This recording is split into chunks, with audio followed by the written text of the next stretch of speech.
AGS Masters, today I'm having four very famous checkmate patterns for you all. And every checkmate here has a different name to it and a different ideology to it. So let's check them out. The first one being the swallow's tail mate. So the rooks, you can consider them to be a tail to the king, and the king is blocked by his own pieces. Well, then what's the mate? I have a simple checkmate in one. This is a mate. Let's move on to the next one. So the next puzzle is the Arabian mate. This is also a rook mate, which is supported by the knight. So look for the move. It is a mate in one again. The answer is rook at 7. Simple, subtle, decent checkmate. Because the king cannot take it as it's supported by the knight. Also the g8 square, the knight hits on the g8 square, so the king cannot move anywhere. Let's look on to the third one. This one is a bit tricky now. So get ready for a little bit of tricks. The Pillsbury mate. This is the Pillsbury mate, and let me give you a hint. In this puzzle, you have to give a double check, because if you give a normal check with your rook, with your bishop, try to give a discovery like something like rook g5 or something. Then remember, you're losing your bishop because it is undefended.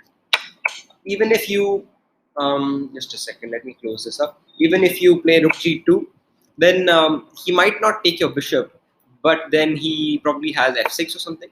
So it doesn't really work. Then what does work? Well, a double check will surely work here.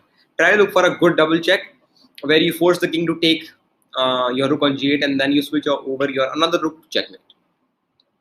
Yeah, that's the answer. Rook g8 is the simple answer.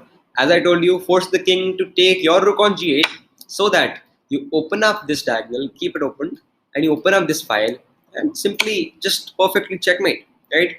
Let's move on to the final puzzle. Last but not the least, which is known as the Blackburn's mate. Blackburn's mate, you have a lot of extra pieces. It is not so tough to win this, but to win this in 2 moves, you have to sacrifice your queen. How do you do that? Well, look for the move while I give you a couple of seconds. Queen h5 is the answer. You give up your queen, but if he takes it, which he has to, then he loses to bishop h7 checkmate. Otherwise, if he does not take it, then queen h7, queen h8 are beautiful checkmates as well. So black king is trapped and he's losing the game. And why? We are winning the game, right? So as white, we have won all the games. And yes, these are the 4 checkmates. Revise them, practice them, and stay connected. Thank you so much.